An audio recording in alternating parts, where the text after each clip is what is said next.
Bem, como eu prometi, estou ao lado de Mary Del Priore. Mary, muito obrigado mais uma vez. Mary que ama a Mauri. Ai, bonitinha. Olha, a Mary Del Priore, eu acho que nem todos sabem, ela tem mais de 40 livros. Mais de 40 Eu fui livros, contabilizando. E já vendeu mais de 200 mil exemplares. O que significa isso no Brasil? Significa que a gente gosta de escrever, que as pessoas gostam de ler o que a gente escreve e significa, sobretudo, que a gente está atento ao que as pessoas querem ler. Porque se você pegar a lista dos livros mais vendidos em qualquer livraria, você vai ver que tem muito autor estrangeiro. E está faltando autor brasileiro que escreve para os brasileiros, que os brasileiros gostem de ler. E é exatamente o que eu faço, eles gostam do que eu faço. Então, Esse aqui acabou de sair, mas qual foi o que mais vendeu de todos? Histórias íntimas sobre sexualidade. Lembra que nós fizemos um programa sobre ótimo? Exatamente. Ótimo também. Um livro que justamente denuncia o machismo, o racismo e a homofobia no Brasil. Um livro que conta a evolução dos nossos comportamentos sexuais, desde o período colonial até os dias de hoje. E esse livro, a Mauri, ele também procura se perguntar quanto tempo nós queremos conversar com os mortos. Por isso que chama Do Outro Lado. Deixa eu mostrar para vocês. Do Outro Lado, a história do sobrenatural e do espiritismo no mundo. No Brasil. No Brasil específico. No Brasil específico. Exatamente, conto dos Estados Unidos, conto como é que a coisa toda nasceu, o magnetismo das irmãs Fox, o espiritualismo americano, as famosas batidas na parede, a comunicação com os espíritos. Agora, o que é interessante é a gente pensar.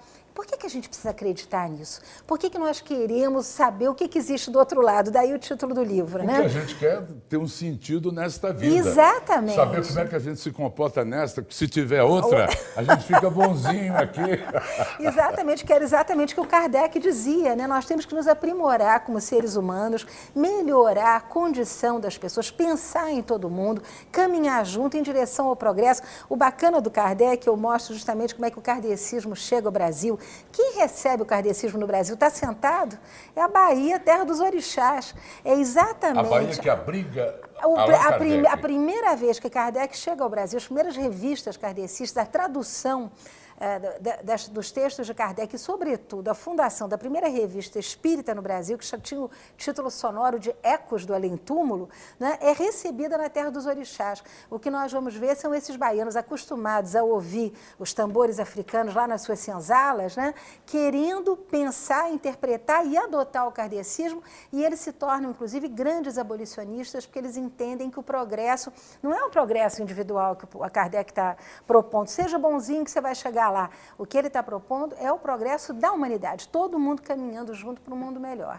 Agora, o livro é bacana porque ele atravessa essas crenças todas que sempre existiram no Brasil. Posso contar uma historinha? Por favor. Um doutor absolutamente maravilhoso. Estamos em Recife, século XIX, um médico negro. Absolutamente raro naquela época, os negros quase não se formavam em medicina. E ele está andando na rua com a sua beca toda bacana, está todo enfarpelado, uma cartola chiquérrima, cartola era coisa de branco. Aí a racista lá de cima da sua varandinha acha que aquele negro todo enfarpelado de cartola é um pouco demais e resolve, por despeito e por racismo, cuspir na cartola do doutor. Cusparada no doutor. Cusparada no doutor. O doutor, muito sereno, tira a cartola, examina e diz: coitadinha da Yaya, tuberculosa, não tem 1 ano de vida. E dito e feito, Yaya sai morta dentro do seu caixão cor-de-rosa 1 ano depois. E esse médico, que é um médico super conhecido, que era um médico dos pobres em Recife, começa depois a aparecer nas reuniões espíritas, baixando, curando, fazendo tratos das pessoas doentes. Ele observa a cusparada na cartola e fala: vai morrer de tuberculose. E Yaya está tuberculosa. E ela morre de tuberculose. 6 meses de vida. Um caixão de Yaya vai embora.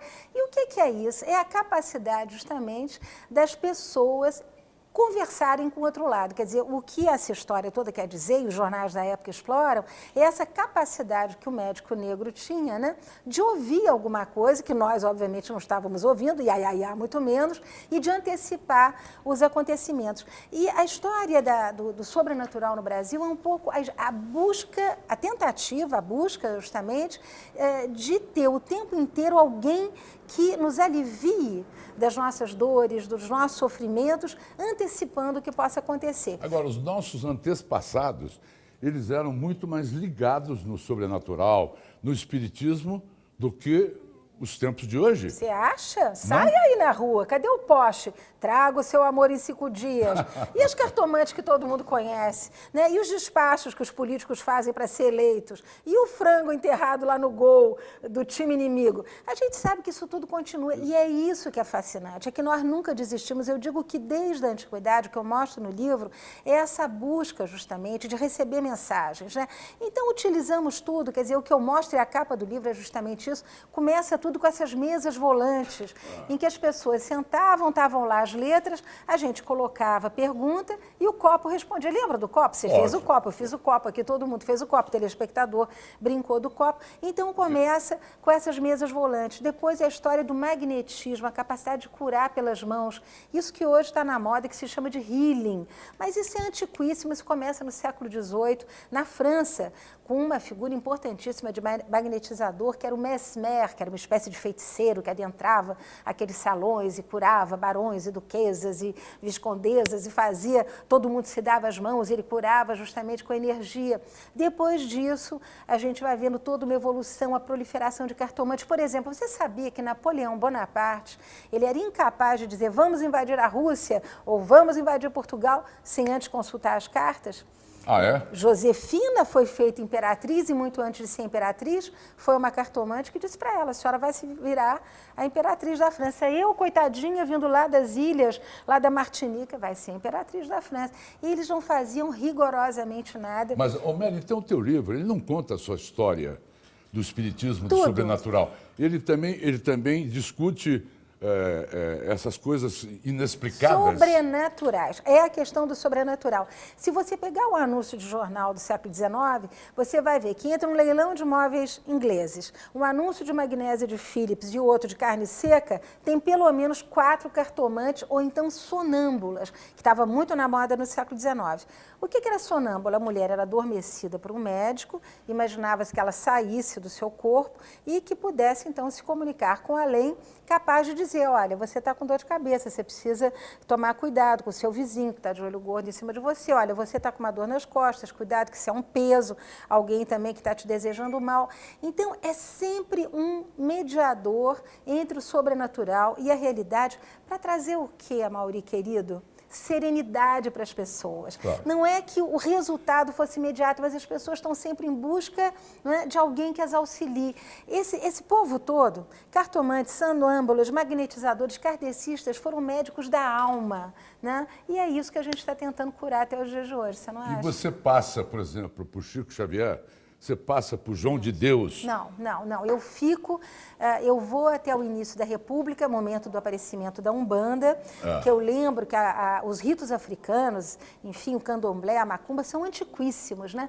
E o que eu mostro no livro, que era muito comum as mulheres, sobretudo as brancas, atravessarem, por exemplo, da igreja de Nossa Senhora do Carmo, onde elas iam pedir um noivo para a filha, que a situação financeira do marido melhorasse, que o amante voltasse para ela, atravessavam a rua e iam para o terreiro de João Gambá, que era um candomblé conhecidíssimo no Rio de Janeiro, para fazer exatamente os mesmos pedidos, né, no ritual africano. Quer dizer, essa porosidade das religiões do Brasil é uma coisa fantástica que permitiu, inclusive, o Brasil se tornar o maior país kardecista do mundo, porque no Brasil foi possível você ser kardecista e ser católico ao mesmo tempo, como era possível você ser católico e acreditar no candomblé, coisa que hoje muita gente continua fazendo, não é isso? Você fala de experiência de quase morte também. Foi um setor que você pesquisou. O que eu digo é que a experiência de quase morte, que é a grande moda hoje em dia, nós sabemos que há milhares de documentários, médicos fora do Brasil, sociedades de pesquisa nos Estados Unidos que analisam, filmam, entrevistam essas pessoas. O que nós sabemos é que isso, mais uma vez, é uma tentativa de saber o que há do outro lado. Todos nós queremos saber, depois de morrermos, o que vai acontecer com a gente, né? Então, o livro faz um pouco esse percurso, mostrando que, diferentemente de hoje, que todo mundo tem medo de morrer, todo mundo tem medo de chegar no hospital e ficar todo entubado, no século XIX, a morte era uma amiga, era alguém que vinha nos buscar para uma viagem bonita. A morte, diferentemente da morte medieval, que era uma caveira, toda comida de vermes, era uma mulher belíssima. toda a escultura O simbolismo funerária. da morte era uma mulher? Lógico, era uma mulher belíssima, extremamente sensual.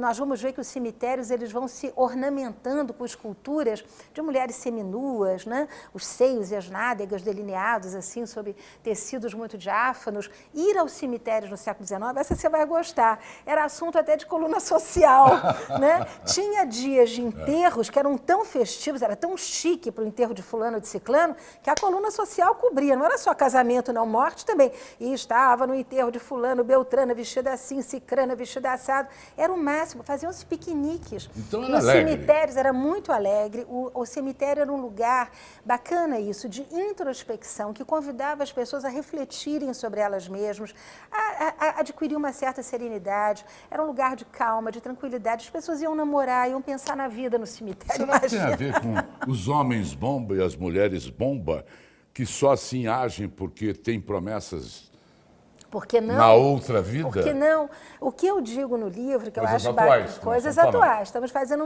uma relação. O que eu digo no livro, que eu acho bacana para o telespectador, é que nós temos que pensar sobre a palavra crer, né?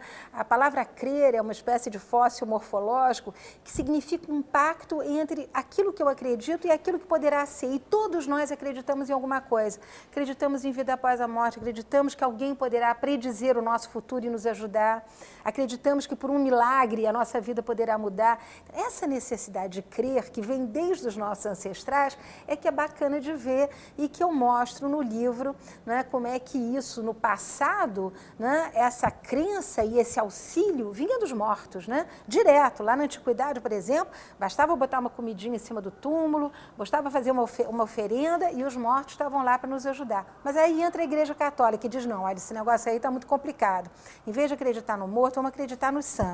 Os mediadores agora vão ser os santinhos da Igreja Católica. Então, vocês vão rezar para eles, acender velas para eles, dar dinheirinho para eles. Acaba com esse negócio dos mortos. E os santos ficam uma espécie de mediadores que vão justamente tentar ajudar o ser humano na sua passagem sobre a Terra.